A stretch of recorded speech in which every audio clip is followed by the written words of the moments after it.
Hi, this is David again, and I wanted to do this video on the Mormon Church. I'm trying to keep a straight face, protecting their good name. And they basically excommunicate people that write something that is factual, perhaps, but the Mormon Church doesn't want people to know those facts. The church has constantly put heavy emphasis on their reputation. Now, here's what I find comical. Look at the Mormon Church's reputation. People who know nothing about the Mormon Church kind of fall into two categories. One is they don't want to know anything, and the other is they've seen the chapels around. I saw a little clip the other day, a couple of people from Scandinavia in New York, and someone put a mic in front of their face and says, "What do you think of the Mormons?" And they go, "I don't know. We've kind of driven by their chapels. They seem like a decent people."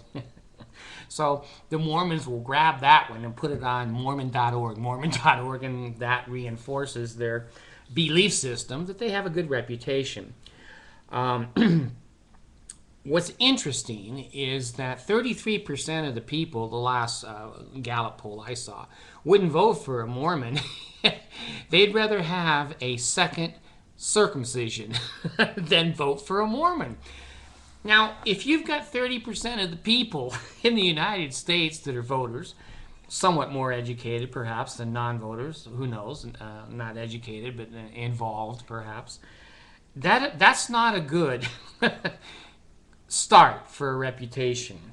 If you're looking for a girlfriend in junior high or high school, and you're looking out of 10 girls, 3 of them think you're a doofus, a nerd, a geek, whatever.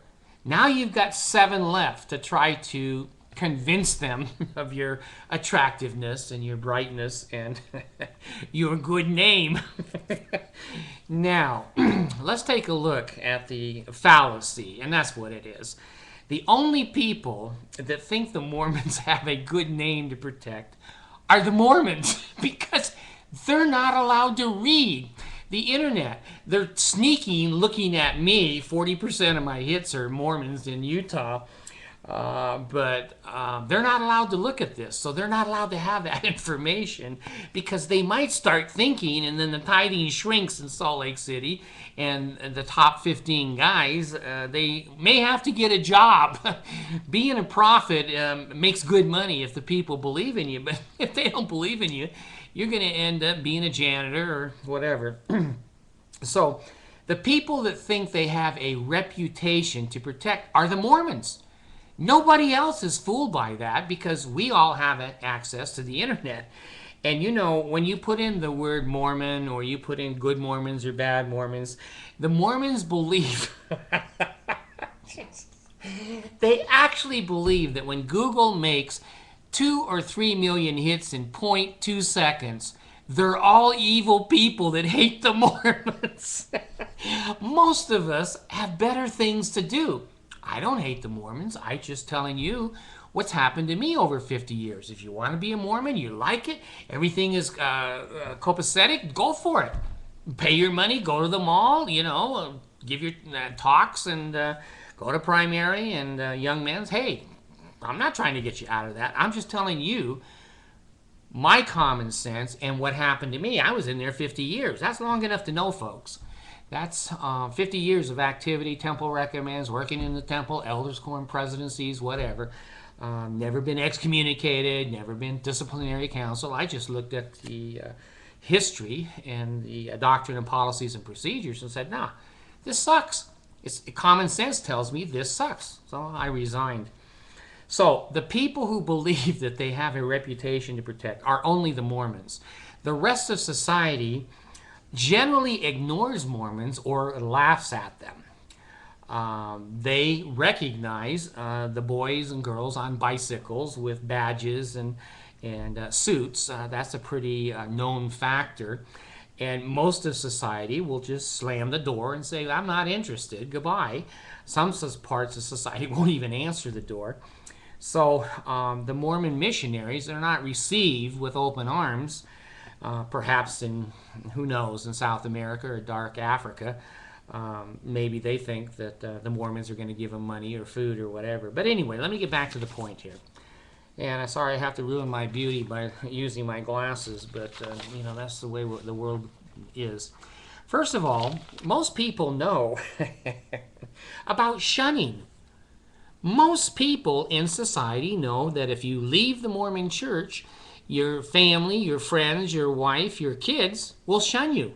They won't call, they won't write, they won't send you a card, they won't email you. Mine have taken me off of their Facebook. Like, oh God, I'm really hurt on that one. People know that. People know that. It's Mormons that believe they don't shun. Everybody else knows they do shun. There's nothing about a good reputation there. Let's take a look at Mountain Meadows Massacre. Okay, I don't think the Mormons even know what happened at Mountain Meadows, that massacre. A lot of other people do. General Society looks up and says, you know, basically Brigham Young ordered 120 men, women, and children to be shot in the face after they gave up their guns to the stake presidents and the bishops down there, and they killed them all. That's not protecting a good reputation. When you murder people in cold blood, it's going to take more than two PR firms to cover that up. So you cover it up with your own people because they're only allowed to look at church published information and no videos, no TV, no nothing that would tell you Brigham Young ordered that. And he said, basically, vengeance is mine, and I've had a little, when he visited the grave sites of those people. The same way with the Danites. Most Mormons don't know they were Danites. They're assassination hitmen. They're people who are like black operatives. Brigham Young had them. Joseph Smith had some. And they were people that Brigham Young would say, you know, poison this person or assassinate this person. And the Danites, one of them was Porter Rockwell. I don't have the names of too many others. There were probably 5, 6, 8, somewhere in it, maybe 10. But Porter Rockwell definitely was one of the Danites. And they were a secret association associated with the president of the church. And basically his bodyguards, and he was able to order deaths. And he did. And he did, Brigham Young. The polygamy. Now the Mormons, even Hinckley, the Hinkster, said to Mike Wallace, I think it was, after he said about as God is, man once were, and that they're going to become gods. And Wallace said, is that part of the Mormon church? And Hinckley goes, I don't think we teach that. What a liar! What a liar! I was in there 50 years. Lorenzo Snow at a picnic said that over a fence to some friends. It became Mormon doctrine. It's not written. It's not written anywhere. See, the Mormons have two religions. One that's written and the real Mormon religion, which is below the radar. So anyway, the world believes, rightfully so, that the Mormons think they're going to be gods, that they're going to have endless wives and polygamous wives, and they're going to the highest degree of the celestial kingdom, and the world just laughs. They just go, you know, that's more silly than a lot of other crazy religions that are around. So polygamy, I had a comment today, I don't remember the date, and I give a lot of generalities because if you really want to know the specifics, get on the computer. I did. I've done my homework. I don't memorize 10 million facts. But the anti-bigamy law was about I think about 1880 in there within a few years, 5 years either way. And it was against the law in the United States for anyone to have more than one wife. It was bigamy charge. And later on, the Tucker-Edmonds Act, I guess it was, that the Congress said the Mormons are going crazy in Utah and we don't want polygamy even in our territories. And so Wilford Woodruff wrote a manifesto after Johnson's army came in to confiscate the buildings of the Mormon church because they wouldn't stop polygamy. And they were breaking the bigamy law, and now they're breaking the Edmonds-Tucker Act there. So anyway, The manifesto that Wilford Woodruff wrote wasn't worth toilet paper. He and every Mormon prophet, right through John Taylor and whatever, continued to have polygamy practiced in the Salt Lake Temple and other temples. So they lied, and then John Taylor, president, came out with a second manifesto, and he took 2 more wives after he said, no more polygamy. The Mormons don't know this. The rest of the world does. We look on the internet, we can see when John Taylor was married. It's not an evil thing to look at facts. I don't look on the internet for people who have an axe to grind. When I look on the internet and I put in Mountain Meadows Massacre, I come up with, thousands of websites, and I can choose on them. Is this one factual? Is this one not factual? But see, the Mormons' common sense has been drained out of them, so they're not able to read and to process normal kinds of things. So the Mormons start polygamy, and then they stop it because they want statehood. They continue it underground. See, on top, when you read the Mormon Church, we excommunicated those people. I've been in Bluffdale, Utah, just in the last year or two. There's 3 or 4 FLDS churches down there. I've sat in their sacrament meeting 2 or 3 times, and you see a guy sitting there with 4 wives and 17 children. I don't know. The Attorney General can't see that somehow in the state of Utah. And then I went over to Ivan's place there on Bangor Avenue area there, and he's got an entire group there. And you'll see a guy come in with 2 or 3 wives and 15 kids, and they're all got their motors running in the parking lot in case the Attorney General does wake up someday and go, hey, I'm coming in. So they can jump in their cars and go away. So the Mormons start polygamy. They make a hell of a mess of it. Then they start to hate the people who continue the original religion, FLDS, even Warren Jeffs. When I went over to the FLDS people, they sang the original songs that the church had, and they had the original doctrine, and they believed in Joseph Smith and the magic plates that disappeared.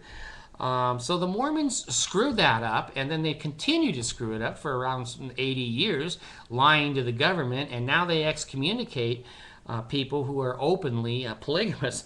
And yet, I live in Utah, and you don't have to go to Bluffdale, and you don't have to go to Bangor Avenue to find official polygamous groups. They're over Utah. Many Mormon, now I'm not going to say many, I'm going to say some Mormons who are active in the traditional Mormon church are polygamous. When you see houses that have 19 bedrooms and 26 bathrooms and there's just 2 people that are living in it, the world has common sense. The Mormons don't, but the world has common sense. So your good name with polygamy certainly has been scarred, if not damaged seriously, by what real people in the world know. They look up on the internet and they find facts. You don't. You just listen to your leaders, and they say they're protecting a good reputation. You don't have a good reputation. There's nothing to protect. You were out against ERA, Equal Rights Amendment. I think her name was Sonia Johnson, who was, I guess, a Relief Society president or somebody in the church in the 70s, who said, wait a minute, we're not going to stay barefoot and pregnant and in the bedroom. We have a right as women to have jobs and to have equal work for equal pay, and Congress was looking at Equal Rights Amendment. And the Mormon Church exed her right out, threw her out, and said all kinds of evil and wicked things about her. And she was just a normal Mormon. The world knows about that. The Mormons don't. The world knows how she was treated with equal rights. Well, again, the Mormon Church has a long tendency to lose. They lost in polygamy. They lost in Equal Rights Amendment. And the next group of people that they began to hate were the blacks. Brigham Young said, you Mormons don't read it. Go to the Journal of Discourses. Go to the documented history of the church. Most of this stuff has been banned and outlawed. Your history, you can't even read. We can. On the internet, we've captured all of that information that you don't read and you can't get. Brigham Young said with his own mouth while he was prophet, while he was wearing his garments and doing the pale ale and, oh God, hear the words of my mouth, he said in public to the members of the church, if you marry a black person and you have any children with them, all of the family should be killed, including the children. Do you Mormons know that? Do you know that's what Brigham Young said? If you don't, whose responsibility is that? It's yours. You don't care? I don't care. I found it out and I go, hey, that sucks. That sucks for a prophet to say that.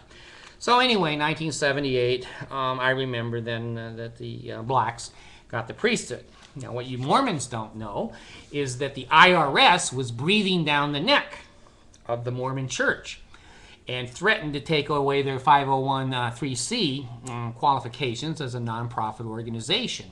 And suddenly Jesus goes, I don't want my church to be confiscated, and I don't want them to lose the nonprofit because, they pay tithing, at least they can deduct it. So Jesus comes down, and I think it was Spencer Kimball spoke with Jesus, and Jesus said, hey, let the blacks have the priesthood. I don't like them either, but God, I don't want to lose our 501(c). So anyway, that's when they let the blacks have the priesthood. They still don't like them.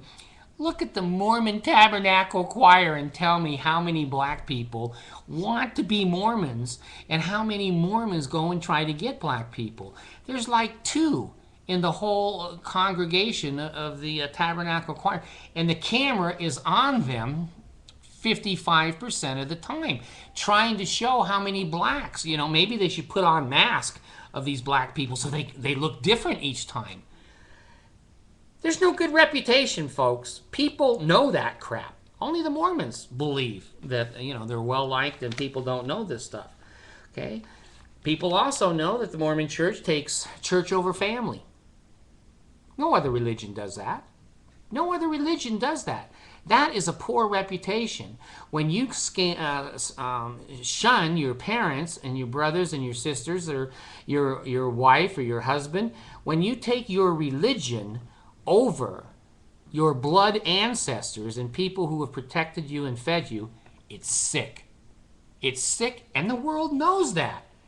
That damages your reputation, whatever there is left of it. Missions.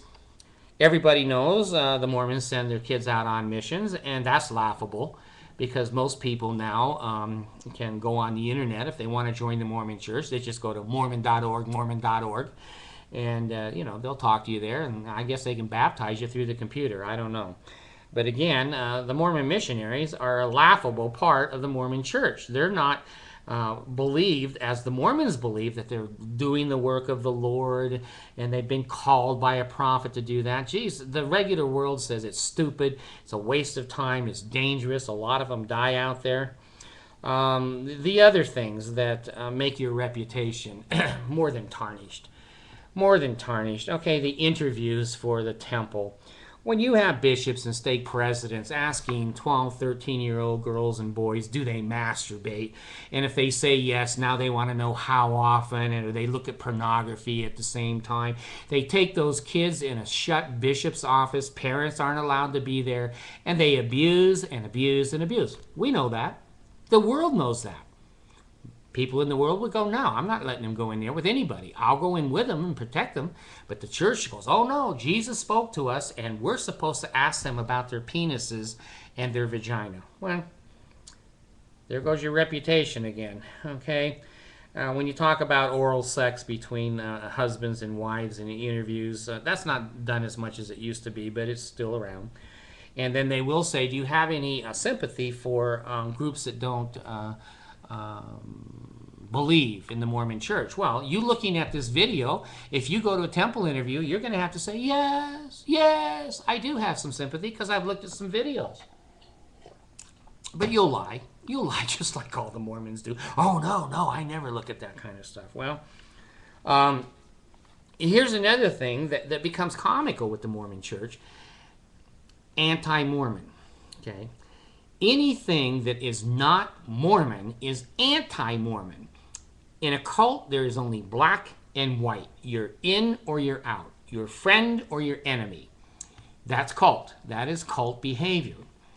And so what the Mormon church tells its people is you're not to read the internet or look at papers or watch videos or whatever, and you can't see any R-rated movies, and you need to be busy every night with family home evening and bishopric meetings and young men's meetings and Boy Scouts. We want to keep you so busy that you can't think straight. And we know you're going to overeat and be addicted to drugs, but we don't care as long as you continue to send that money in. So they know your reputation sucks. Okay, so you say everything is anti-Mormon that is factual. When I say to you that Joseph Smith married Nancy Winchester and Helen Mar Kimball, who were both 14, that's a fact. Go look at the genealogical information at the Mormon Church. It's a fact. It shows on there. Their birthdays, it shows they were 14. But if you say that to a Mormon, oh, that's anti-Mormon. I don't want to hear that. I don't want to hear that. It's not true. Joseph had special permit. It goes on with the excuses of stupidity. There's your reputation. Okay, here's one that, Jesus. In the church, again, it's not written. Well, it is written, now that I think about this one, because this one is in one of the books of the general authorities. But he said, basically, that it is better for a girl to die, to be killed, than have her morality or her virginity taken. So, if your daughter is in the process or had the bad experience, to say the least, of being raped, if she got raped and didn't die, the Mormon church thinks she's a slut. She's a whore because she didn't die. Normal people go, what the hell? It's a terrible thing to have my daughter raped, but I don't want her dead. But the Mormons go, well, she's not going to go to the celestial kingdom. She would rather be dead, I'm sure. Well, there goes your reputation again, okay? You people that believe that crap, you don't have a reputation other than comedy and fear that you're nuts. The other thing is the tithing. No church requires 10% of your gross income for your whole life. Many churches pass the basket, and you might put $20 or $10 or whatever in there to help pay for the preacher and the building and whatever. But when you're making $100,000 a year and you give $10,000 to the Mormon church, they just build a mall with it. And it doesn't matter if you're on Social Security, it doesn't matter if you're on disability, it doesn't matter if you're poor and you're standing at the freeway sign with a cardboard sign that says we'll work for food, doesn't matter. You pay 10% or you don't go to the temple and you don't get garments and you don't get the privileges of the Mormon church. If that is your reputation, just tell people that and watch them laugh. Watch them laugh. 10% of your gross income for the rest of your life. Your temple endowment is not 10%. Your temple endowment is law of consecration. All that you have now and all that you may ever get the rest of your life belongs to, and they say it clearly, to the Church of Jesus Christ of Latter-day Saints. There's your law of consecration. And you raise your right arm to the square and go, yeah, I'll give you everything I have. Heber C. Kimball gave up Helen Mar Kimball, his 14-year-old daughter, to Joseph Smith. Yeah, you got a hell of a reputation, but it's trying to protect it. You got too many worms. You got too many cockroaches coming out of the wall to say, this is a good place to have it for a motel. The other thing, Joseph Smith married 10 other women in his polygamous relationships that were married. How do you explain that and not call that adultery? How do you explain that? The angel with the flaming sword? I wrote today in another area, if an angel with a flaming sword came to regular people that weren't Mormons and go, I want you to be unfaithful to your wife. Go get 30 wives and make sure 2 of them are 14-year-olds. Most, not all, but most people would go, no. I married her and I promised to be true to her and I'm not going to do that shit. No. Angel with a flaming, I will destroy you. Then destroy me. Go ahead, destroy me. That's okay. Angel with a flaming sword. There is no angel. There is no flaming sword. Joseph Smith made that shit up so he could be screwing other people's wives and young 14-year-old girls. There's your reputation. There's your history. Okay? Joseph Smith, I forget. I was going to look up on the internet. I knew this when I was in seminary. Joseph Smith spent a good part of every Christmas in jail. And the Mormons believe this. And I shake my head because what normal people are going to believe this? They believe that Joseph Smith was in jail because they're the only true church and all the other churches are an abomination. And Satan gathered all of his angels and his saints to persecute Joseph Smith. Well, Joseph Smith was convicted, I think twice, maybe more, of fraud and deceit in the community where he was Ponzi scheming and pyramiding, said he had precious metals and precious jewels, and he didn't. And he got in jail and prosecuted for that. Also, the Kirtland Money Fund in Kirtland, Ohio. He printed his own monopoly money and took real money from the members of the church and then ran off because they were driving him out of town because the monopoly money wouldn't buy anything. The reason Joseph Smith was in jail and the reason he was in Carthage jail was that he burned the Nauvoo Expositor newspaper to the ground. It wasn't Satan. It was stupid Joseph Smith that kept doing shit. And he was breaking the law. People kept putting him in jail, trying to fine him, trying to get him to straighten up. Why was he in Liberty jail? Same thing. Look on the internet. What were the trumped up charges? See, that's what the Mormons will say. They were trumped up charges. Well, if you're a Mormon, you can believe that. But most of us whose leader has been in jail most of his life, perhaps other than Mandela, is probably an idiot. And that's your good reputation you're trying to protect. The drinking and the smoking, I don't know. Jehovah's Witness and other religions have health laws. I don't think that's especially weird. It's weird when you excommunicate or you just fellowship somebody that decides not to live that. That was not a commandment. And again, you know, there's one thing what the Mormons write, and then there's another thing under here where the real religion is under the table. So some people do get the smoking and drinking problem. The temple ceremony, you know, we all know that Joseph Smith became a master mason in 2 weeks in Nauvoo.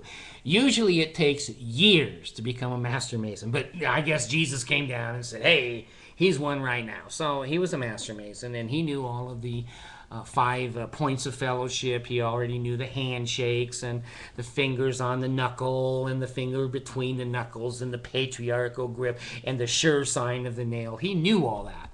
And he knew the apron and etc. Well, he was a master mason in 2 weeks, and within about, well, I'm going to say 2 to 3 weeks, he gave the first endowment ceremonies in the mansion house. I've been in the mansion house upstairs, and that was his saying that was your endowment. Good Lord, we know. We can look at the Master Mason ceremony and then look at the temple ceremony. We're not stupid out here.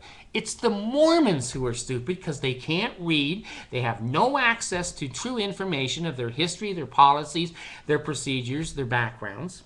And there's another group. I skipped a group. There's another group that the Mormons hate, and that's the gays, okay?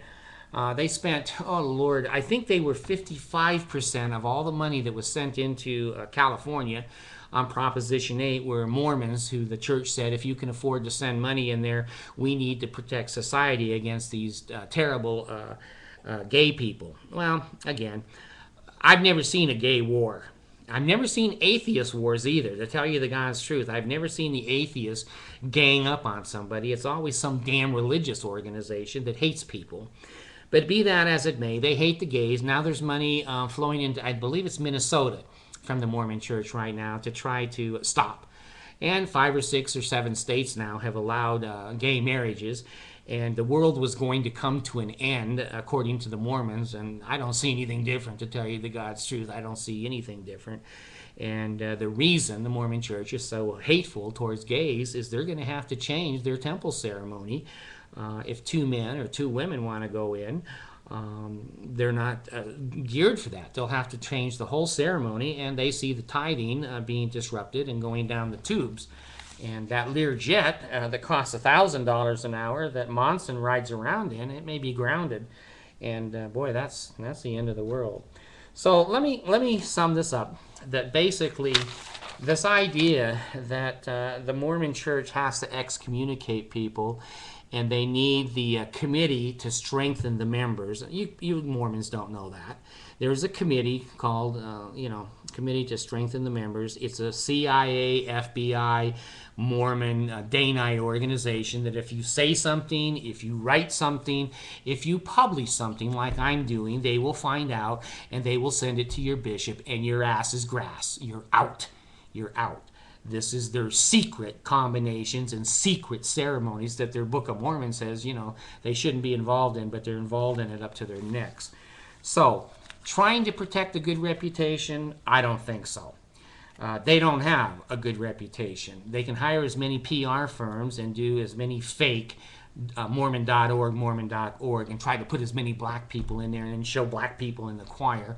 We're not that stupid. Your reputation sucks. As a religion, as a history, Joseph Smith, the organization of the church, gold plates, Joseph Smith, and you don't know this, we do. Joseph Smith, you have in your ensign that he's sitting on the other side of the curtain, and he's got the gold plates there, and he's calling over to Oliver Cowdery to translate. That's not how it happened. Read your own ensign. Finally, in the last 3 or 4 months, they've said, Joseph Smith put his head in a black hat, like you pull rabbits out of, a top hat. He put his face in a top hat and blocked the light out, and he put his seer stone in the bottom of the hat. Then he called out to Oliver Cowdery, the Book of Mormon. He wasn't even looking at the plates. And that seer stone he'd had since he was a child. That's how he treasure hunted, and that's how he translated my ass, made up the Book of Mormon. Now, the Book of Abraham. We know, in the world, the Book of Abraham's a piece of crap. It's not anything a religious organization or Abraham's writing. We know, the Mormons don't know because their leaders won't tell them. The manuscripts and the papyrus that Joseph Smith bought, I think he spent $1,200 in Nauvoo from a traveling salesman that had a mummy. And the mummy had in the box some papyrus. Well, back in those days, we didn't have the Rosetta Stone. We didn't know Egyptian. We couldn't translate Egyptian, and there's no such thing as Reformed Egyptian. Joseph Smith made that name up, and he made up the Book of Abraham. Now we can subject that to Egyptian anthropologists, and they say, no, that is not a correct translation of the Egyptian language. That is a funeral ceremony that every Egyptian has whose mummy is buried. So now we know. It's only the Mormons that don't know. The Book of Abraham is going to be ripped out and thrown away. It's false. It's a fake. It's a fake. It's a fake. It's a fake. Your reputation, the Mormon Church's reputation, the reason I resigned. There's many, many Mormons that don't resign. They just go inactive and then hide from the church. I don't want my name on that list. I don't want my name down there on that mall. 5 billion. 5 billion, and I've seen starving children in third world countries with these eyes. How much that would have done to help Philippine children. I've seen it. Your reputation in the Mormon Church is not worth protecting. The only thing that I would recommend, and you're not going to listen to me anyway, and I don't care, is if every Mormon would live an exemplary life. Quit doing Ponzi schemes. Quit doing pyramid schemes. Quit going to get-rich-quit programs. Quit lying. Quit cheating. Quit stealing. Then people would probably have some respect for you and your religion, and you would have a reputation to protect. Right now, your reputation Normal people think you're not only nuts, but that basically you're more than nuts. You're dishonest people. You don't want to work and work hard. There's always aberrations, but the general population don't even show up for sacrament meeting. Leave the church, resign at 100,000 a year, and you're going to protect your good reputation. Thanks.